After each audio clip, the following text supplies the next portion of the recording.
부산의 한 정형외과에서 있었던 아주 황당한 일입니다.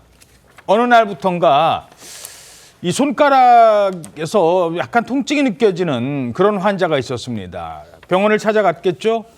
그런데 생전 처음 들어보는 방아쇠 수지 증후군이라는 진단을 받고 이거 수술을 해야 된대요. 그래서 수술까지 받습니다. 그런데 수술을 받고 나온 이 환자는 정말 황당하고 어처구니 없는 상황에 말문이 막히고 말았습니다. 손가락 아파서 병원 갔잖아요. 무슨 일이 있었던 겁니까?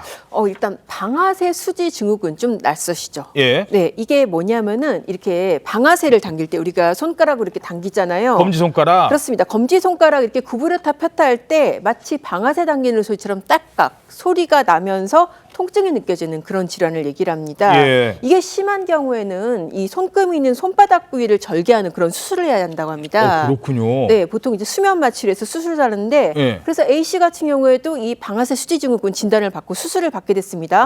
근데 수술을 받고 나는데 뭐가 이상한 거예요. 왜? 사실 이 손바닥을 절개를 한다고 그랬잖아요. 예. 그런데 이 손가락이나 손바닥이 아니라 손목이 절개가 된 거예요. 에? 손목 절개에서 봉합한 그런 흔적을 발견을 한 겁니다. 아니, 이 손가락이 아파서 손바닥 이쪽을 절개를 해야 되는데 수술 받고 나오는데 손목이 절개예요? 이게 무슨 말입니까? 쉽게 말하게 되면 의사가 수술을 잘못한 것인데요. 손바닥 부위를 1cm만 절개를 해가지고 수술하는 것인데 그게 방아쇠 수지 이제 수술하는 것인데요.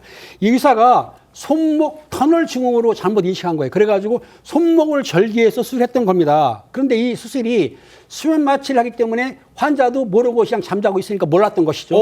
몰랐던 상황인데 의사를 믿고 수술에 들어갔는데 아팠던 방아쇠 수지 증후군은 수술이 되지도 않고 전혀 이상이 없던 손목 터널 증후군을 수술받기 때문에 환자 입장에서는 상당히 황당했던 것이죠. 아니, 수술실 들어갈 때 뭐 대충 들어가는 거 아니잖아요. 환자의 그 병명, 진단 다 갖고 들어가요. 서류. 아니, 그런데 어떻게 이런 일이 벌어져요?